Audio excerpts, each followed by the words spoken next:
ముస్లింలకు పరమ పవిత్రమైన రంజాన్ పర్వదినం సందర్భంగా నెల్లూరులోని పలు మసీదులలో MLC YCP city in-charge Parvathareddy Chandrasekhar Reddy ప్రత్యేక ప్రార్థనలు చేశారు. అనంతరం ముస్లిం సోదరులకు ఎండ వేడిని తట్టుకోవడానికి కూల్ డ్రింక్స్ ను పంపిణీ చేశారు. వెళ్లిన ప్రతి చోట ఎమ్మెల్సీకి ముస్లిం సోదరులు ఘనంగా స్వాగతం పలికారు. నెల రోజుల పాటు కఠినమైన ఉపవాస దీక్షలు పాటించడం ఎంతో గొప్ప విషయమన్నారు. రాష్ట్రం సుభిక్షంగా ఉండాలని ఈ సందర్భంగా ఎమ్మెల్సీ చంద్రశేఖర్ రెడ్డి ఆకాంక్షించారు.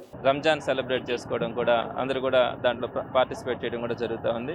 ఈ 30 రోజుల పాటు వీరు చేస్తున్నటువంటి కఠినమైన ఉపవాస దీక్షలు అంటే తెల్లవారుజాము నుంచి సూర్యాస్తమయం వరకు కనీసం మంచినీళ్ళు కాదు కదా ఉమ్మి కూడా మింగకుండా వారు ఈ ఉపవాస దీక్షలను పాటిస్తారు.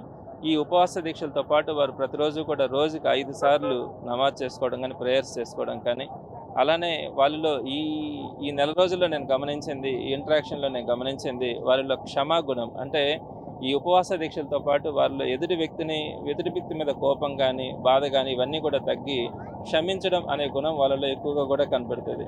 అలానే సేవా గుణం అంటే 10 మందికి ఏదైనా మనం సాయం చేయాలా పేదవాళ్ళకు ఉపయోగపడాలా అనే తత్వం కూడా వాళ్ళలో ఎక్కువగా కనిపించేటువంటి సందర్భాన్ని నేను గమనించడం కూడా జరిగింది. ఇంత ఒక మంచి సంప్రదాయంతో ఈ 30 రోజుల పాటు దీక్షలు చేసిన తర్వాత ఈ రోజు రంజాన్ పండుగ చేసుకుంటున్నటువంటి ముస్లిం సోదర సోదరి మనందరికీ కూడా మనస్ఫూర్తిగా వారందరికీ కూడా రంజాన్ శుభాకాంక్షలు తెలియజేస్తా ఉన్నాను.